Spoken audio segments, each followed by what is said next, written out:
It was another one of those days in Goiânia where the sun seems to have a vendetta against the earth, scorching everything in its wrath. The streets lay deserted as if the town had whispered a collective sigh and retreated indoors to escape the relentless heat. I was at the scrapyard, my workplace and sanctuary from the mundanities of everyday life. A vast expanse littered with the carcasses of once valued possessions. Cars, appliances, memories all reduced to rust and decay.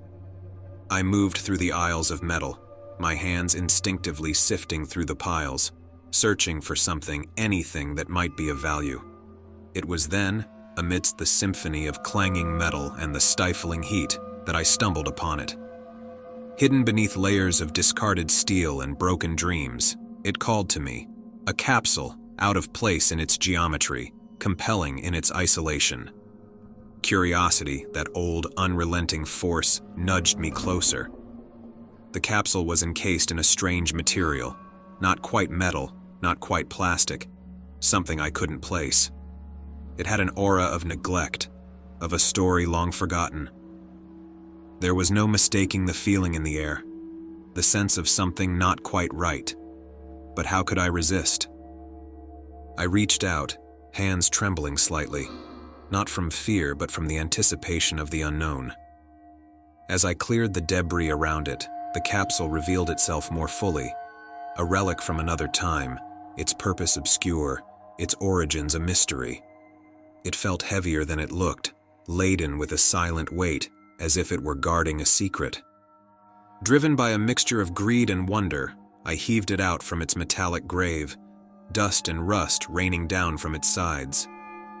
The late afternoon sun, finding its way through the patchwork roof of the scrapyard, caught the surface of the capsule, making it gleam ominously. It was then I noticed the faintest glow emanating from a crack in the casing, a glow that seemed unnatural, otherworldly. I should have felt warning bells. I should have called for help. But in that moment, all caution was smothered by the human allure for the unknown. Little did I know, my discovery was not a ticket to fortune, but a Pandora's box of horrors. Unaware, I cradled the capsule in my arms, oblivious to the nightmare I had just embraced, a nightmare that would soon consume me, and the city I called home. The night fell, a curtain of darkness that did little to alleviate the day's heat. I sat in my modest living room, the only illumination coming from the peculiar capsule that I had placed at the center of the table. It was heavier than any scrap I had ever lifted, with a cold, almost menacing weight. Yet I was drawn to it, unable to resist its enigmatic allure. I invited my friends over, eager to show them the mysterious object that had captivated my thoughts since the moment I laid eyes on it. Their reactions were mixed: awe, disbelief, curiosity, as they circled around the table, the blue glow reflecting in their wide, questioning ease. "What is it?" they asked, their voices a mix of excitement and fear. I had no answers, only theories that seemed as alien as the capsule itself. We speculated wildly, touching the cool metal surface with tentative fingers, hypnotized by the eerie luminescence that seemed to pulsate from within. The glow had a quality that was not of this world. It was not just light. It was alive, whispering secrets in a language we could not understand but desperately wanted to. The fascination was contagious. We were like moths drawn to a flame, unable to look away, enraptured by the mystery and the potential of what we had found. Perhaps it was treasure from a forgotten time we mused, or alien technology, far beyond our understanding. The possibilities spun around us, thrilling in their endlessness. As the night deepened, the room filled with laughter and wild conjecture.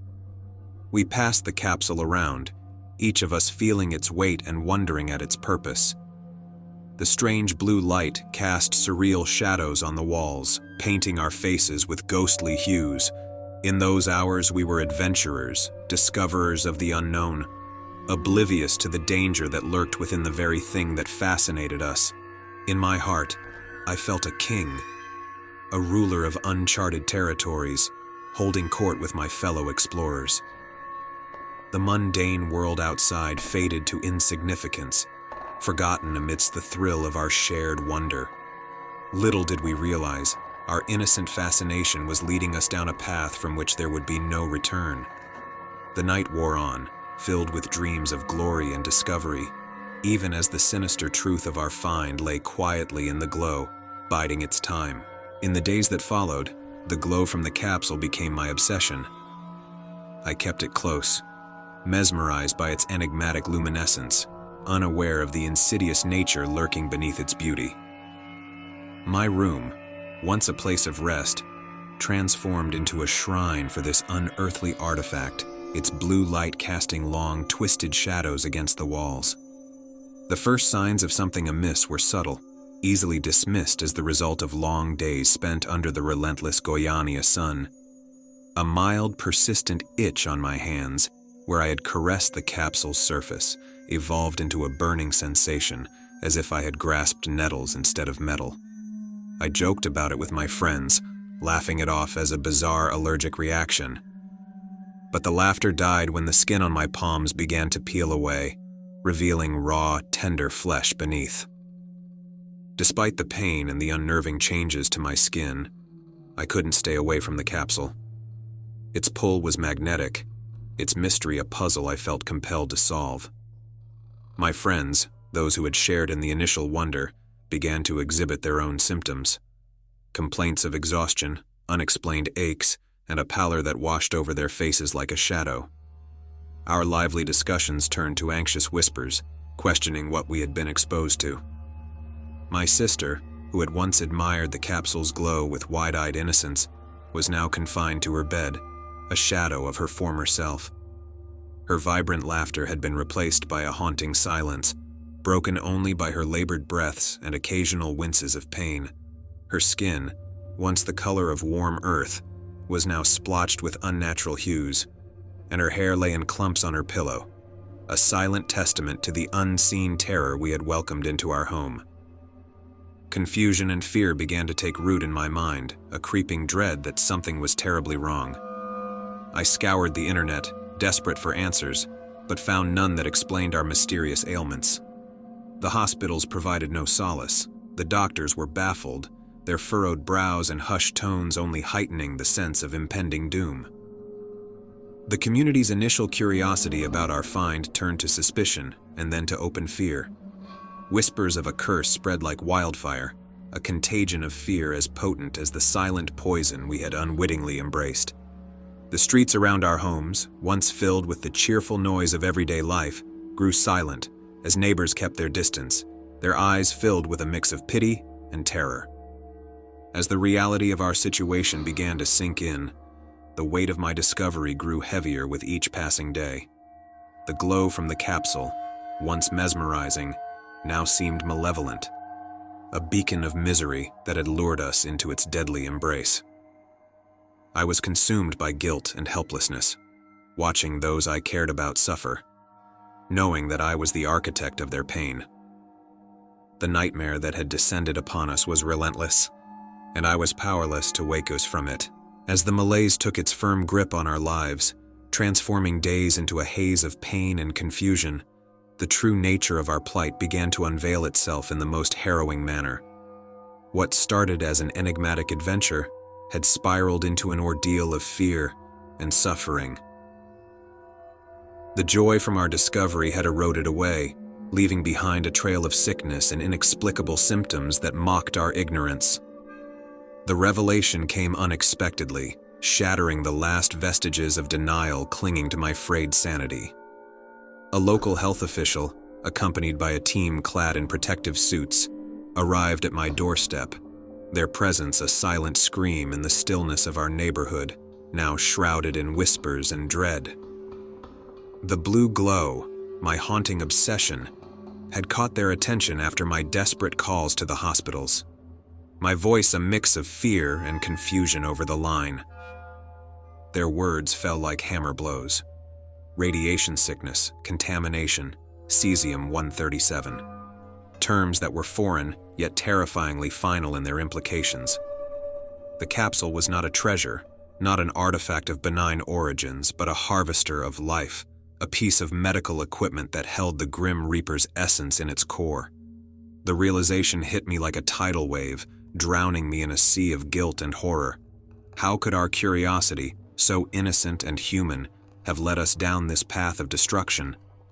The officials' explanations were clinical, detached, yet each word etched a deeper cut into my already scarred conscience. The capsule, they explained, was a source of powerful radioactive material, discarded carelessly, its lethal nature underestimated by those who found it before us.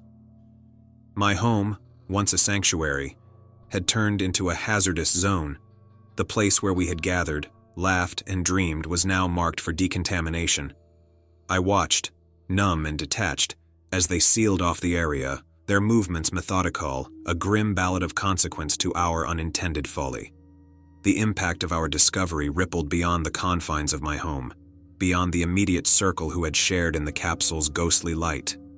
Friends, family, anyone who had come into contact with us, all were thrust into the cold arms of uncertainty and fear.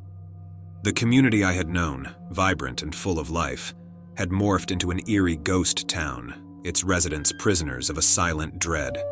Their eyes filled with questions no one wanted to answer. In the wake of this revelation, the isolation was profound. Friends I had known my entire life turned their gazes away, their smiles replaced by masks of fear and suspicion. The bond that had tied us, so strong and enduring, had been severed by an invisible force, leaving a chasm of loneliness and despair. The nights were the hardest, filled with the echoes of what had been and the stark reality of what was. The blue light, once mesmerizing, was now a beacon of death, casting long, sinister shadows across my room. I lay awake, wrestling with the ghosts of my actions, the faces of those I loved, now marked by the touch of an unseen predator. The weight of the truth was suffocating, a burden I was destined to bear long after the glow had faded and the world had moved on. The revelation had brought clarity, but with it, a profound sense of loss, for the innocence we had forfeited, for the lives irrevocably altered, and for the quiet peace of ignorance we could never regain. The shadow of the capsule extended far beyond its physical presence, a dark specter that would haunt me, a reminder of the price of curiosity and the fragility of life. The aftermath of our tragic encounter with the capsule echoed like a relentless whisper across the city, a haunting reminder of innocence lost and lives forever altered. The once vibrant streets of Goiânia, teeming with the everyday bustle of life, now lay subdued, blanketed by an invisible cloud of fear and suspicion. The community's fabric, once tightly knit by generations of shared history and mutual trust, had frayed, leaving in its wake a tangible sense of betrayal and isolation. In the weeks that followed the revelation, the city transformed into a landscape of paradoxes. Areas once marked by laughter and camaraderie became desolate zones, cordoned off with yellow tape and ominous signs warning of invisible dangers. Homes that had harbored families for decades were emptied, their memories sealed behind locked doors, as if trying to contain the ghostly remnants of the past. The cleanup operation was a spectacle in itself, a macabre dance of men and machines that moved through the affected zones with surgical precision. The very soil that had nurtured generations, that had felt the tread of countless feet, was now being stripped away, deemed contaminated by our unwitting folly.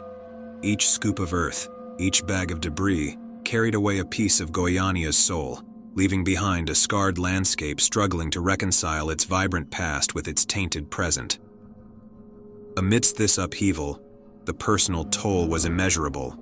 Relationships, once secure in their familiarity and warmth, now withered under the strain of shared trauma and unspoken fears. Conversations, once flowing freely, became stilted, the spaces between words filled with the weight of unsaid thoughts and lingering doubts. The glow of the capsule had not only poisoned our bodies, but had seeped into the very essence of our community, leaving behind a legacy of mistrust and broken connections. As one of the survivors, the weight of what occurred was a constant companion, a shadow that mirrored my every move. I was a living reminder of the catastrophe, my presence enough to reignite the fear and sorrow in the eyes of those I encountered. The The guilt was a relentless force, gnawing at the edges of my sanity, a silent accuser reminding me of the role I played in this tragedy. Yet, amidst the desolation, there emerged a flicker of resilience, a testament to the indomitable spirit of those affected. Support groups formed, not just as a means of seeking answers, but as sanctuaries of shared experience and mutual healing. Voices that had been silenced by fear and confusion began to rise in a collective testament to survival and defiance against the invisible enemy that had sought to claim our city. This tragedy, born from a moment of naive curiosity, had irrevocably changed us, reshaping our perceptions of the world and of each other. But in the midst of the darkness, there was a growing light, a determination to reclaim our lives, to weave together the torn threads of our community, and to forge a new narrative from the ashes of our despair.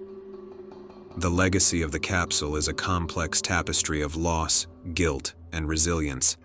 It serves as a grim reminder of the fragility of life and the unintended consequences of our actions.